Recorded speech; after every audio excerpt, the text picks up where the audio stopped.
الناس ساعات تفتكر إن الحسد والعين نفس الحاجة، بس في الحقيقة لا. الاتنين فيهم طاقة سلبية خارجة من نفس مليانة، يا بالغيرة أو بالإعجاب، بس الفرق في النية أو الطريقة.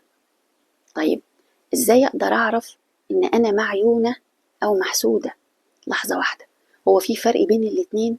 أيوة في فرق بين الاتنين، بين العين وبين الحسد، وهنتكلم في ده النهاردة. وهل برضو العلاج مختلف في الاتنين؟ أيوة، العين ليها علاجها والحسد له علاجه، ولكن الكشف واحد. بس عايزة أقول لكم حاجة، قبل ما نبدأ في أي خطوة لازم نحط النية. أنا إذا كنت هعمل كشف دلوقتي فأنا بحط النية إن أنا بعمل كشف، ربنا ينور بصيرتي ويعرفني إن أنا ماشي صح. طب كشفي إيه اللي أنا بعرف من خلاله إن أنا محسودة أو معيونة؟ بجيب كوباية مية وبقرأ عليها سورة الإخلاص 7 مرات، وسورة الفلق 7 مرات، وسورة الناس 7 مرات، وبعد كده بسمي بالرحمن وبشرب على السنة. طيب لقيت طعم المية معكر أو غريب، يبقى أنا في الوقت ده أنا كده محسودة أو معيونة. يقول النبي صلوات الله عليه: العين حق، ولو كان شيء سابق القدر لسبقته العين. صدق رسول الله صلى الله عليه وسلم. نبدأ بالحسد. الحسد مش مجرد نظرة، لا، ده القلب اللي بيكره النعمة اللي في إيد غيره ويتمنى زوالها. يعني هو مش عايزها، لا، ده بيتمنى زوالها من عند الطرف التاني، وده بياخد عقابه في الدنيا إن قلبه بالسواد ده بالشكل ده. بسم الله الرحمن الرحيم: أم يحسدون الناس على ما آتاهم الله من فضله. لا إله إلا الله. الحسد طاقة بتأذي صاحبها قبل ما بتأذي الطرف التاني. هو الإنسان ده خد عقوبته في الدنيا، خليكم فاهمين ده وعارفينه. فالحاسد عمره ما بيشوف الخير، لأن عينه دايما على اللي في إيد الناس، مش على اللي عند ربنا سبحانه وتعالى. احنا في البداية بس بعرفكم الفرق بين الاتنين، لأن كتير قوي بسمع، وأنا كنت من الناس دي اللي متخيلة إن العين والحسد حاجة واحدة، ولكن بعد دراسة والرجوع للمتخصصين لا، عرفنا إن العين حاجة والحسد حاجة. فربنا يكفينا شر العين وشر الحسد، اللهم امين يا رب العالمين. طيب ايه العلاج في الحسد؟ استنوا معايا في اخر الحلقة. اما العين بقى فهي غير الحسد، ممكن تكون نظرة اعجاب من غير انت ما تقصد. يعني احنا ممكن نحسد نفسنا واحنا مش عارفين. يعني حد كده يبص لولاده فيقول ايه، شايفهم بسم الله ما شاء الله يعني بصحة كويسة، او الولاد رجلهم شالتهم وبقوا شباب حلوين، او البنات او في الشغل او ايا كان، انا شايف ايه مبهج قدامي، فمن غير ما اقصد انا سعيد باللي قدامي، فرحان بيه، معجب بيه، فتلاقي عيني تجيبه.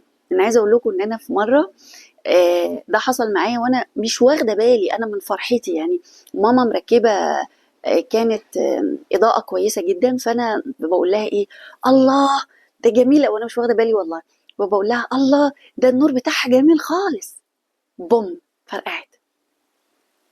انا هنا ركزت والكل ضحك، قال لك الله مالك يا حنان في ايه؟ قلت لهم والله ما اعرف، انا فرحانه شايفاها حلوه نورها جميل. مرت الايام وبرضو ركبنا بقى، عايزين نركب مكانها، فحصل نفس الشيء قسما بالله، وبرضو انا لدرجه اني ابتديت اخاف. هتقولوا لي انت حساده؟ لا انا مش حساده، بس كنت معجبه قوي ومبسوطه. وده خلاني افتكر حديث سيدنا النبي عليه افضل الصلاه والسلام: اذا راى احدكم ما يعجبه في نفسه او ماله فليبارك عليه فان العين حق. يعني انت ممكن تحسد نفسك او تحسد ولادك، فركز وخلي بالك، لازم تقول بسم الله ما شاء الله، تبارك الحاجة اللي قدامك. يعني أول ما عينك تلمح حاجة جميلة بسم الله ما شاء الله، في ولادك، في مالك، في عيلتك، في صحابك، أي حاجة أيا كانت، لأن من كتر إعجابك ومن كتر جمال الحاجة اللي قدامك أنت ممكن تحسدها، أنت ممكن تحسد نفسك على فكرة. طيب إيه هو بقى علاج الحسد؟ علاج الحسد بفضل الله وكرمه إني أقرأ سورة الفلق بنية الشفاء 21 مرة على إزازة مية، وآجي عند الآية رقم 5 وأكررها 7.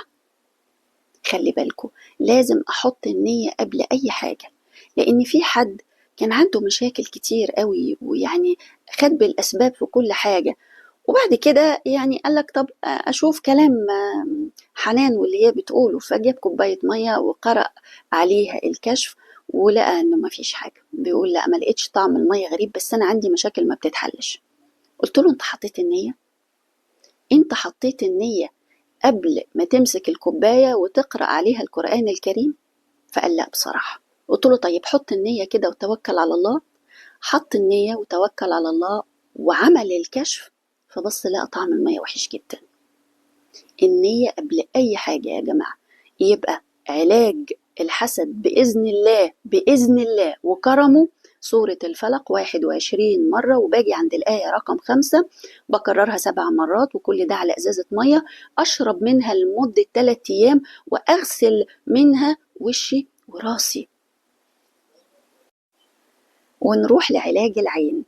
لو كل حد معيون هتردد بنية الشفاء 21 مرة: أعوذ بكلمات الله التامة من كل شيطان وهامة ومن كل عين لامة. وهنكرر ومن كل عين لامة 7 مرات. هنردد الدعاء الجميل ده الطيب الطاهر ده على إزازة مية، هشرب منها لمدة 3 أيام، وبعد كده هعمل إيه؟ وأنا بشرب من المية دي بشرب على السنة: بسم الله الحمد لله، بسم الله الحمد لله، بسم الله الحمد لله. المية الطاهرة دي لما تدخل بالبسملة والحمد، الله الله. طيب، وبعد كده بغسل وشي وبغسل دماغي بالمية الجميلة دي بنية الشفاء. طب تعرفوا ان في آية تفك العين والحسد؟ الاتنين، تفك الاتنين بفضل الله وبإذن الله وكرمه. آية ايه؟ الآية 51 من سورة القلم. بسم الله الرحمن الرحيم: وإن يكاد الذين كفروا لا يزلقونك بأبصارهم لما سمعوا الذكر ويقولون إنه لمجنون. أقرأها بنية الشفاء 41 مرة على إزازة مية، أشرب منها وأغسل منها وشي ودماغي بنية الشفاء، وبإذن الله ربنا يجبر بخاطرنا جميعا. اللهم أمين يا رب العالمين. لو استفدت بقى من المقطع، أتمنى أن أنت ما توقفوش عندك، ابعته لغيرك بنية برضو النفع. ربنا يتقبل منا ومنكم يا رب، ويشفي كل مريض. اللهم أمين يا رب العالمين.